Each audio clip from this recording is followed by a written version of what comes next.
Okay बेटा, जहाँ पे हम डिस्कस कर रहे थे रिस्क एंड रिटर्न का फॉर्मूला, मैंने आपको बताया विद प्रोबेबिलिटी वाला, उसमें कोई प्रॉब्लम बेटा? If you want to ask any question.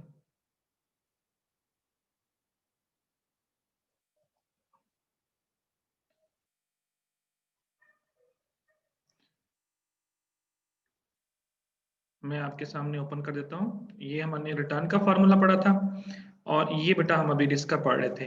तो आर माइनस आर बार का स्क्वायर मल्टीप्लाई बाय प्रोबेबिलिटी। तो अब आपने ये सारे की सारी वैल्यूज बना लेनी है। और फॉर्मूला हमारे पास क्या था? फॉर्मूला बेटा हमारे पास ये था कि जब आपने ये पास कॉलम आ जाएगा, ये देखें, ये जो आपने सम अप किया, तो इसके बाद जस्ट आपने इसका अंडर रूट ले लेना है। यानी जो आंसर आपने यहाँ पे निकाला, ये वाला 0.01728, ये जो आपने आंसर निकाला, ये कैसे आंसर निकाला? ये कॉलम हमने ड्रॉ किया। इस सारे कॉलम को हमने जब सिग्मा करना है, सिग्मा का मतलब प्लस करना है, इन सारी वैल्यूज को प्लस करेंगे तो आंसर निकला 0.01728। और फॉर्मूला में क्या था कि आपके पास ये जो कॉलम बनेगा, इसका आपने अंडर रूट लेना है। तो 0.01728 का जब अंडर रूट लिया तो हमारे पास रिस्क आया 13.15%। यानी अगर हम इस सिक्योरिटी में पैसा लगाते हैं तो इस सिक्योरिटी के ऊपर रिटर्न मिलने के चांसेस है 9%, जो आपने पीछे 9% निकाला था। और इस सिक्योरिटी के ऊपर आपको जो रिस्क फेस करना पड़ेगा वो 13% तक रिस्क फेस करना पड़ेगा। ये सिक्योरिटी नंबर 1 आ गई। इसी तरह आपके पास सिक्योरिटी नंबर 2 होगी, 3 होगी, 4 होगी, 5 होगी, hundreds of securities are there. तो हर एक का आपने ऐसे ही रिस्क रिटर्न कैलकुलेट करना है। तो हमारे पास मुख्तलिफ किस्म के रिटर्न के आंसर आएंगे, मुख्तलिफ किस्म के रिस्क के आंसर आएंगे। This process is called single security analysis. तो एक हमने फॉर्मूला पढ़ा विद प्रोबेबिलिटी, यानी अगर आपको प्रोबेबिलिटी का कॉलम गिवन हो तो आपने ये फॉर्मूला यूज करना है रिस्क रिटर्न कैलकुलेट करने का। यहां तक कोई प्रॉब्लम बेटा? एनीवन, एनी कंफ्यूजन किसी भी पॉइंट में? जी नो बेटा, सर। नो, क्लियर है? ओके। अब आते हैं बेटा हम लोग विदाउट प्रोबेबिलिटी फॉर्मूला। यानी आपके सामने क्वेश्चन में क्या गिवन होगा, जो मैं पहले एक्सप्लेन कर चुका हूं कि आपके सामने सिर्फ प्रीवियस रिटर्न गिवन होंगे, दैट्स इट। उसमें प्रोबेबिलिटी का कॉलम गिवन नहीं होगा और आपसे कहा जाएगा calculate the risk and return. ये दोनों फार्मूला जो मैं अभी आपको बताने लगा हूं, ये सिंगल सिक्योरिटी एनालिसिस के ही हैं। विद प्रोबेबिलिटी के साथ हमने रिस्क रिटर्न कैलकुलेट करना सीख लिया। अब हम करेंगे विदाउट प्रोबेबिलिटी के साथ। इसमें वो फार्मूला लगेगा जो थोड़ी देर पहले मैंने आपसे पूछा था, मीन वैल्यू वाला। अब फॉर एग्जांपल, अब फार्मूला क्या है बेटा? सिंपल है, sigma R over N. R क्या होंगे?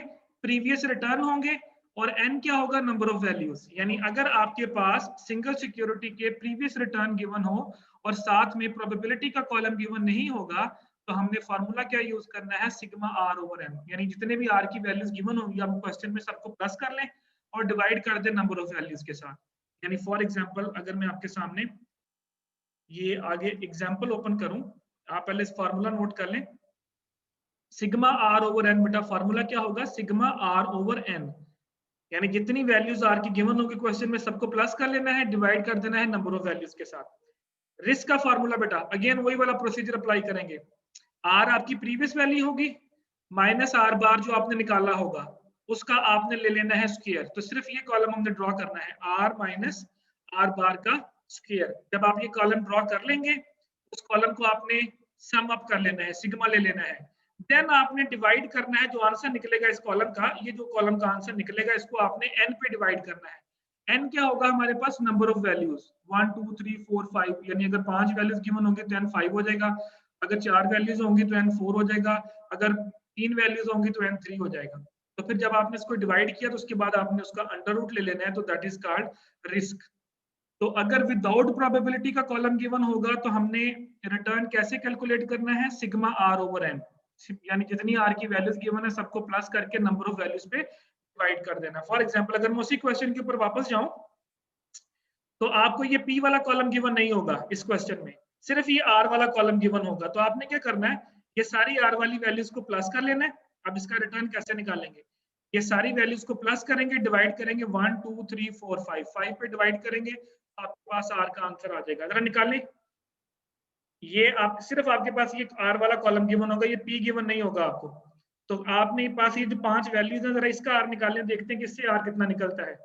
वैसे तो हमने आर 9% निकाला था, अब देखते हैं कि इस फॉर्मूले से आर कितना निकलता है। देखें जरा, -0.15, -0.03, +0.09, +0.21, +0.33। सिंबल्स को एज इट सर इज लिखना है। 0.45। 0.45 डिवाइडेड बाय कर दें इसको आप इसके ऊपर 1 2 3 4 5 के ऊपर डिवाइड करें तो क्या आंसर आया?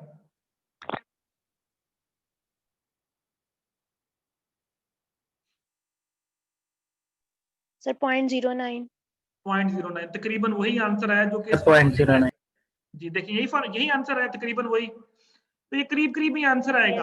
एग्जैक्ट भी वही भी आ सकता है या उसके करीब करीब भी आ सकता है, कोई बहुत ज्यादा फर्क नहीं पड़ेगा दोनों फार्मूला से।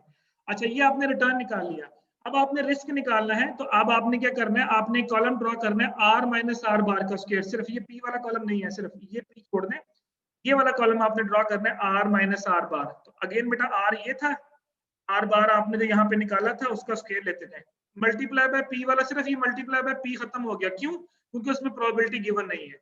तो ये कॉलम आपने ड्रॉ करके यहाँ पे जो वैल्यूज आएंगी उसको प्लस कर लेना है। अगेन यहाँ पे एक आंसर आएगा, उस आंसर को फिर आपने क्या करना है, उस आंसर को बेटा आपने यहाँ पे पुट करके डिवाइडेड बाय 5 करना है एंड देन उसको अंडर रूट लेना है, तो आपके पास रिस्क आ जाएगा।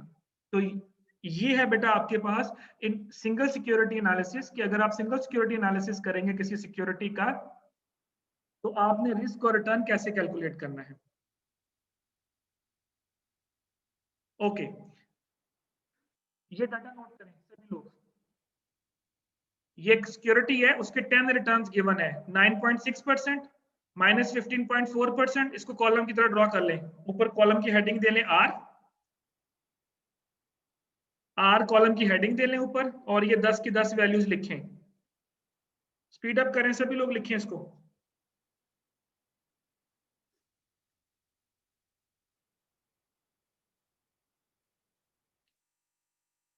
अब ये आपके पास डाटा दे दिया और उसने बोला देखिए नीचे क्या लिखा, calculate the expected return and standard deviation. उसने ये नहीं बोला कि आपने विद प्रोबेबिलिटी फार्मूला यूज करना है या विदाउट प्रोबेबिलिटी, उसने सिर्फ ये कहा calculate return and standard deviation. इसमें कौन सा फार्मूला लगेगा, विद प्रोबेबिलिटी वाला या विदाउट प्रोबेबिलिटी वाला?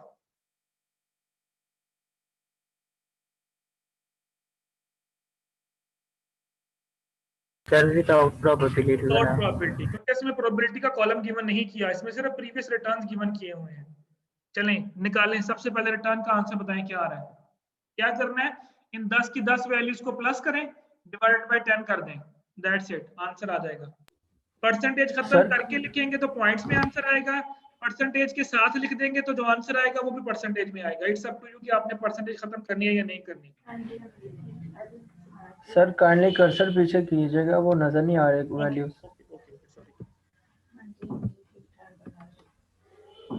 ये 10 वैल्यूज है बेटा, इसको कॉलम वाइज लिख लें 10 वैल्यूज को, और उसके ऊपर हेडिंग दे लें आर की। और अब अगला आपने बनाना है, सबसे पहले इसका रिटर्न कैलकुलेट करें आर बार। तो आर बार का फॉर्मूला हमने पढ़ा है सिग्मा आर ओवर एन, यानी सारी वैल्यूज को प्लस कर लें और divide by number of values कर लें। बताएं मुझे कितना आ रहा है आर बार आप लोगों का। सिंपल कैलकुलेटर्स के अंदर वैल्यूज को पुट करें।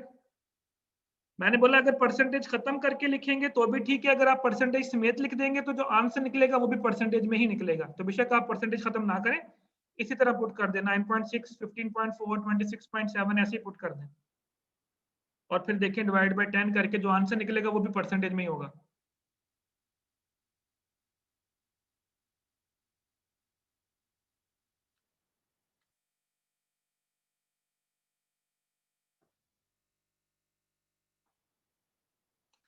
अगेन बेटा जिसके साथ नेगेटिव साइन है, साइन इज वेरी इंपॉर्टेंट, तो इसको इग्नोर नहीं करना आपने। नेगेटिव साइन का मतलब है कि नेगेटिव साइन ही डालना है।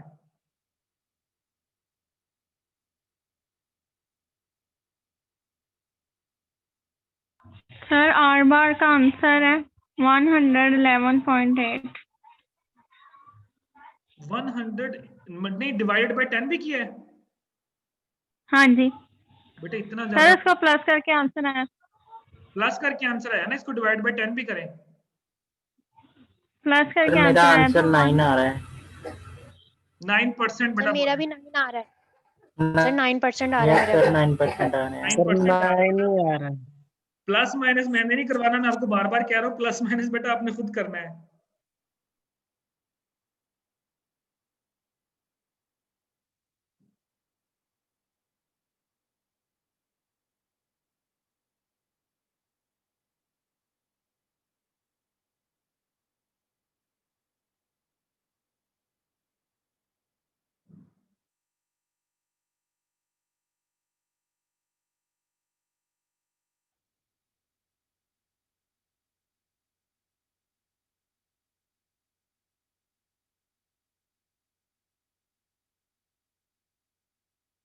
जी बेटा, अब आप निकालें इसका रिस्क, निकालें r माइनस आर बार का स्क्वायर बनाएं column, calculate the risk of this value. बेटा रिस्क भी निकालें अभी इसका, सभी स्टूडेंट जिन्होंने अब देखिए आपने r कैलकुलेट कर लिया बेटा 9%, आप कह रहे हैं कि 9% आ रहा है, तो बस सिंपल बेटा हर r में से r बार को माइनस करते जाएं और उसका स्केल लेते जाएं, r में से r बार को माइनस करते जाएं, उसका स्केल लेते जाएं, तो आपके पास एक कॉलम बनता जाएगा। अगर आप परसेंटेज का साइन खत्म करेंगे तो आंसर पॉइंट्स में आएगा।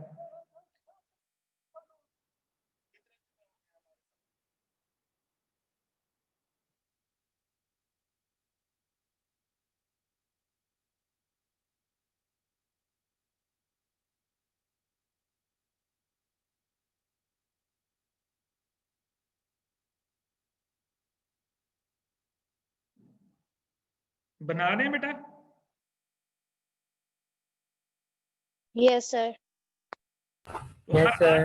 हर r की वैल्यू में से r बार की वैल्यू माइनस करते जाएं, जो आंसर है उसका स्केल लेते जाएं, दैट्स इट, बस ये लिखते जाएं कॉलम के अंदर। सिंबल इज वेरी इंपॉर्टेंट, अगर माइनस का सिंबल है तो माइनस के सिंबल के साथ ही आगे माइनस लिखना है, यानी -15.4 -9, वो कैलकुलेटर खुद ही उसको कर देगा जो भी वैल्यू आएगी।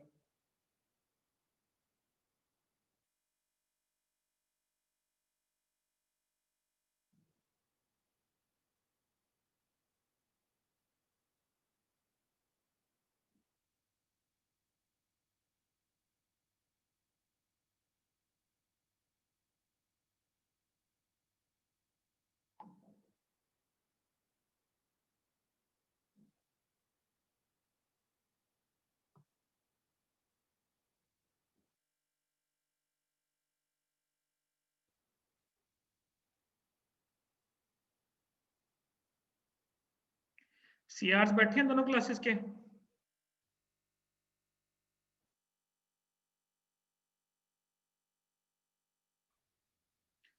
जीआरस बैठी है बेटा दोनों क्लासेस की? Yes sir. मॉर्निंग किस क्लास की बेटा आप? सर इवनिंग सी। ओके आप इवनिंग सी, ओके मॉर्निंग सी की बैठी है बेटा जीआर? हाँ जी सर। ओके, अब सीआर तो मुझे नजर नहीं आ रहे दोनों में, कोई बैठा है सीआर किसी क्लास का बेटा, सी का या मॉर्निंग या इवनिंग सी का? बेटा majority of the class is absent. आपने क्या करना है, आपने सिर्फ अपनी क्लास के जो प्रेजेंट स्टूडेंट्स हैं उनकी लिस्ट भेज देनी है बेटा, और इवनिंग वाली जो है सीआर बेटा आपने अपने इवनिंग की जीआर जो है इवनिंग की आपने मेरा मुझे भेज देनी है, ठीक है लिस्ट अभी। ये बेशक इसकी स्नैप ले लें, पिक्चर ले लें, इसमें से देख लें कि आपकी क्लास के कौन से स्टूडेंट्स हैं, तो आपने मुझे उसकी पिक्चर भेज देनी है। समझ आ गई बेटा कि जो उस कॉलम को आप प्लस करके आंसर लेके आएंगे उस आंसर को आपने यहाँ ऊपर लिख लेना है, डिवाइड करना है N mean number of values, तो आंसर डिवाइड बाय 10, और जब उसको डिवाइड करके जो आंसर निकलेगा फिर उसको आपने अंडर रूट लेना है, तो आपके पास स्टैंडर्ड डेविएशन आ जाएगा। अगर आपने परसेंटेज सर हो गया की टीचर। वो जो आंसर निकलेगा वो डायरेक्ट परसेंटेज में ही निकलेगा, उसको दोबारा सर 13% आंसर है ना 13। 13%, यानी तकरीबन 13% के करीब आपके पास रिस्क आ रहा है, यानी रिटर्न बना तकरीबन कितना आया था रिटर्न आपका? सर रिटर्न आया था 9%। ओके रिटर्न आया था,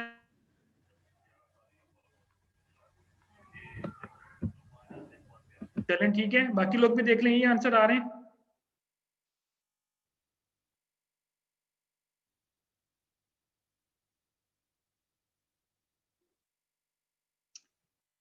अब आपने करना ये है कि आपको जो बुक मैंने शेयर की हुई है आपके साथ, वैन हॉर्न की जो बुक है उसका ये चैप्टर नंबर 5 है, तो चैप्टर नंबर 5 के अंदर जो प्रॉब्लम नंबर 1 है वो उसमें कुछ रिटर्न्स गिवन किए गए हैं, साथ में प्रोबेबिलिटीज गिवन की गई हैं, उसमें प्रोबेबिलिटी वाला फार्मूला लगेगा, यानी विद प्रोबेबिलिटी वाला फार्मूला लगेगा। वो क्वेश्चन आपने नेक्स्ट क्लास में सॉल्व करके आना, मुझे आपने सिर्फ उसके आंसर्स बताने क्या क्या आंसर, ठीक है? Problem number 1 just only, Van Horne की चैप्टर नंबर 5 प्रॉब्लम नंबर 1 वो आपने सॉल्व करके आनी है, वो विद प्रोबेबिलिटी, यानी एक उसमें कुछ रिटर्न गिवन किए, नीचे उसने प्रोबेबिलिटी का कॉलम गिवन किया हुआ है, तो विद प्रोबेबिलिटी के साथ आपने फॉर्मूला लगा के आपने इसको सॉल्व करना है। तो यहाँ पे बेटा हमारा सिंगल सिक्योरिटी एनालिसिस वाला जो टॉपिक है वो कंप्लीट हो गया। तो नेक्स्ट क्लास में हम लोग पोर्टफोलियो एनालिसिस को डिस्कस करेंगे। सिंगल का तो आपने एनालिसिस कर लिया, अब आप कहते हैं कि नहीं सर मैंने एक सिक्योरिटी में नहीं बल्कि मैंने 10 सिक्योरिटी में पैसा लगाना है, तो फिर वो 10 सिक्योरिटीज मिलके कितना रिस्क देंगी, कितना रिटर्न देंगी, वो हम डिस्कस करेंगे अगला portion, that is called portfolio analysis. यहां तक कोई प्रॉब्लम है तो बेटा you can ask any question, any one of you. कोई पॉइंट क्लियर ना हुआ हो तो you can ask any question. Sir ये बस इतना सा बता दें सर, वो आपने रिस्क का सिस्टमैटिक रिस्क और अनसिस्टमैटिक रिस्क बताया था सर। आपने एक लाइन बोली थी अनसिस्टमैटिक रिस्क जो होता है वो कंपनी सर क्या करती है, ये वाला मुझे बता दें।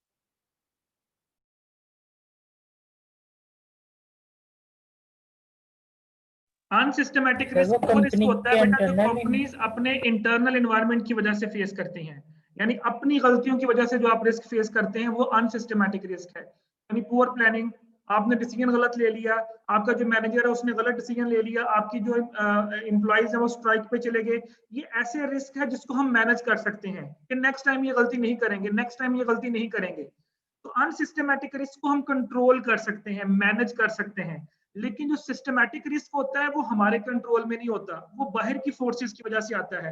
उसमें नेचुरल फोर्सेस भी हो सकती है, उसमें गवर्नमेंटल फोर्सेस भी हो सकती हैं। जिस तरह मैंने एग्जांपल दी, कोरोना वायरस आ गया, कोरोना वायरस ने पूरे बिजनेसेस को इफेक्ट कर दिया, कोई नहीं जानता था कि हमारे बिजनेस इफेक्ट होंगे, तो वो सिस्टमैटिक रिस्क है। अनसिस्टमैटिक रिस्क आप ये समझ लें कि जो आपकी अपनी गलतियों से रिस्क फेस करना पड़े वो अनसिस्टमैटिक है, और जो बाहर से आपको फेस करना पड़े जो आपके कंट्रोल में नहीं है चीजें, वो आपके लिए सिस्टमैटिक रिस्क है। ये आपको मैं अभी ये पोर्टफोलियो एनालिसिस के बाद इसी चैप्टर के अंदर हम एक टॉपिक पढ़ेंगे CAPM, capital asset pricing model, वहां पे मैं आपको सिस्टमैटिक रिस्क को भी कंट्रोल करना बताऊंगा कैसे करते हैं। अंडरस्टैंड बेटा? तो सिस्टमैटिक रिस्क इसको हम जो है वो हमारे इख्तियार में नहीं होता, अनसिस्टमैटिक रिस्क जो हमारे इख्तियार में होता है जिसको हम मैनेज कर सकते हैं। सिस्टमैटिक रिस्क को हम मैनेज नहीं कर सकते, आपको फेस करना ही पड़ेगा चाहे जो मर्जी हो जाए। जी क्लियर बेटा? Yes sir. और कोई क्वेश्चन बेटा पूछना चाहे तो पूछ लें अभी। तो बेटा जो जीआर है दोनों सेक्शंस की, आपने बेटा मुझे जो प्रेजेंट स्टूडेंट्स हैं उनकी सिर्फ लिस्ट सेंड कर देनी है, ठीक है? Okay sir. इवनिंग वाली बेटा जीआर बैठी है, रिमशा आप भी बेटा? Yes sir. तो आपने इसकी पिक ले लें और देख ले कौन कौन से स्टूडेंट्स आपके हैं, तो उसको आप मुझे सेंड कर दें। तो बेटा थैंक यू सो मच, इंशाल्लाह फिर यहीं से हम कंटिन्यू करेंगे नेक्स्ट क्लास। ओके जी, अल्लाह हाफिज। इंशाल्लाह, अल्लाह हाफिज सर।